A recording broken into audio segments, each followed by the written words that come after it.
Welcome back to Class Valuation's new hire training series on appraisal report writing. The intent is to guide a real estate appraiser, a user of appraisal services like an employee at a lender or an appraisal management company, or for that matter, any other reader of an appraisal report through the form.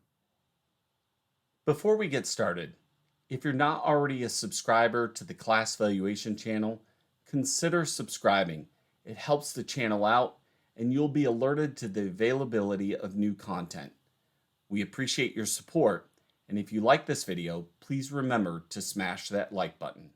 The site section of the appraisal report will not only provide the subject's site size, but this section is also designed to describe other site features, including the subject's view, utilities, and other important components like zoning and highest and best use. The first lines of the site section deal with the subject's specific parcel, including the site dimensions, the total site area calculation, parcel shape, and view. The appraiser should list all dimensions, front, rear, and sides. Irregular lots may have additional dimensions. Now, if the field contains a comment like see attached or see plat, then it is required that the appraiser also attach a property survey, a site plan, plat, or legal description in the report somewhere, and the dimensions included should be clearly visible and legible.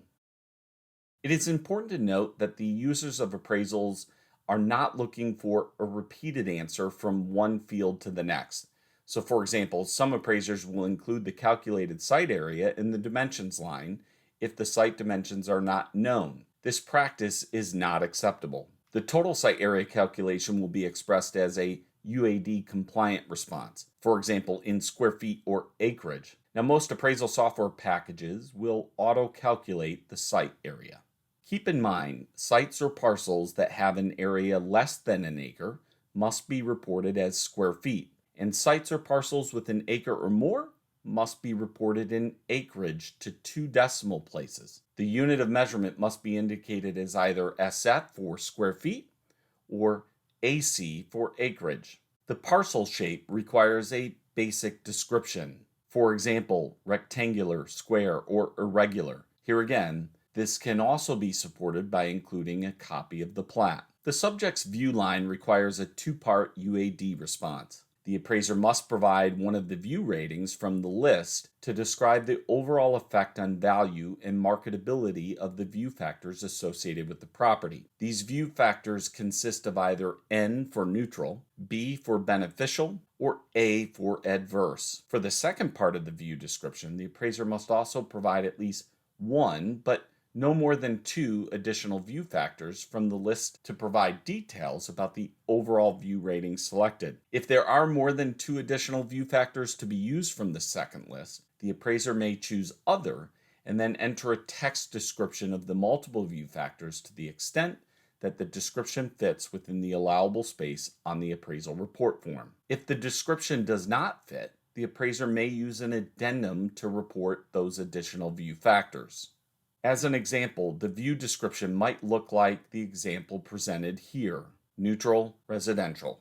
Zoning is an important element of the site section. These lines identify the specific zoning classification, the specific description of that classification, and how the subject complies with the zoning in which it's located. Consequently, the zoning lines require 3 responses. The first response is identifying the specific zoning classification. The second response is a brief description of the zoning classification. And the third response is the zoning compliance of the subject property in that classification. 2 common appraisal report deficiencies are found here. The first is related to the zoning classification, which often reflects the county use code and not the local jurisdictional zoning classification.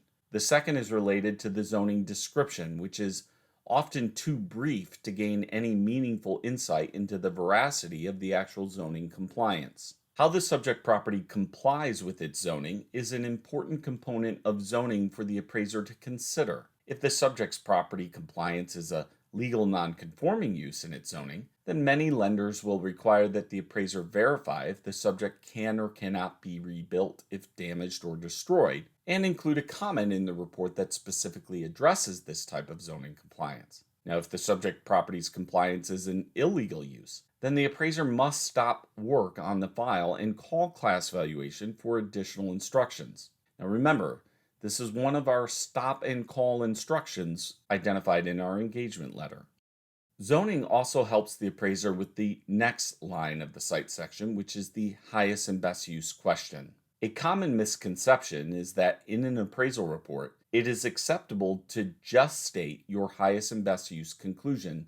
This is perpetuated by the language in the form that says, if no, explain. If the objective of the report is to determine the subject property's market value, there will always be some degree of analysis of the highest and best use. Now, in some cases, that analysis is quick, and the highest and best use conclusion of the property as it exists doesn't take more than a flash to determine and summarize. For example, consider the case of a single-family residence located within a subdivision of similar houses, where there's no chance that a likely buyer would demolish the house to maximize the value, and or where modifying the improvements would not significantly increase the value above the cost to make them. As you can see, it is still necessary to provide some support and rationale for your conclusions. Therefore, only checking the yes checkbox for the highest and best use is another misconception. The appraiser would still be required to provide some level of detail. You may provide a brief statement,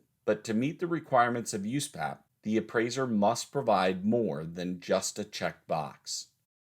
According to our state regulators who license both appraisers and AMCs, the failure to summarize the highest and best use is the number one USPAP violation amongst all appraisers. One additional item regarding the highest and best use: if it is the intention to check the no checkbox for highest and best use, then the appraiser must also stop work on this file and call Class Valuation for additional instructions. Remember, this one is a stop and call instruction in our engagement letter. Subject utilities are also reported in the site section. The appraiser must indicate for each utility whether it's public and or other. Utilities include electricity, gas, water, and sewer.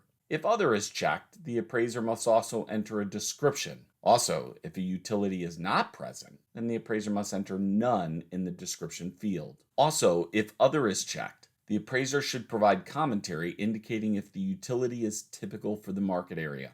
For the water and sewer, if either or both are checked other, for example, well water and or private septic sewer system, then the appraiser should indicate whether or not the utility type is typical for the market and if public water and or sewer is or is not available to the site. The appraiser must describe the subject's street and alley. The appraiser should indicate whether the street is public and or private and enter none in the appropriate field if there is no street or alley. If the subject street is noted to be private, the appraiser must also provide commentary indicating who's responsible for the maintenance of the street. Either an HOA or some sort of maintenance agreement must be in place. The FEMA Special Flood Hazard Area data is also reported in the site section. The appraiser will check the yes or no checkbox, the specific FEMA flood zone designation, the specific FEMA map number, and the FEMA map date. Additionally, if the subject property is located in a FEMA designated flood zone, the appraiser should also include a flood map addendum in the report. If the subject property is located in a flood zone, it is incredibly important for the appraiser to note in the report if any comparables included in the report are located in the same or similar flood zone to provide support for any applied adjustments and to demonstrate the marketability of the subject property to include any impact to value.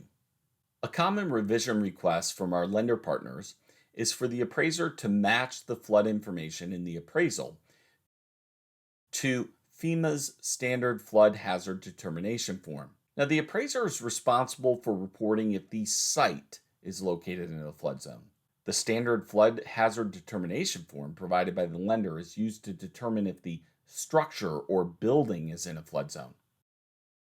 Appraisers should exercise caution when addressing this concern and confirm the subject's location with FEMA. The last two questions of the site section require a yes or no answer. Are the utilities and off-site improvements typical for the market area? If no is selected, the appraiser must provide commentary addressing this feature. Are there any adverse site conditions or external factors such as easements, encroachments, environmental conditions, or land uses? If the yes checkbox is checked, the appraiser must provide commentary addressing or explaining the adverse feature or features. If more space is needed for the commentary, it is acceptable to include them in an attached addendum. Today's video could not be possible without the use of these trusted sources. We encourage you to view the remaining videos in this series. And don't forget, if you're not already a subscriber to the Class Valuation channel, consider subscribing. And if you like this video, please remember to smash that like button. Thank you for taking the time to check this video out, and have a great day.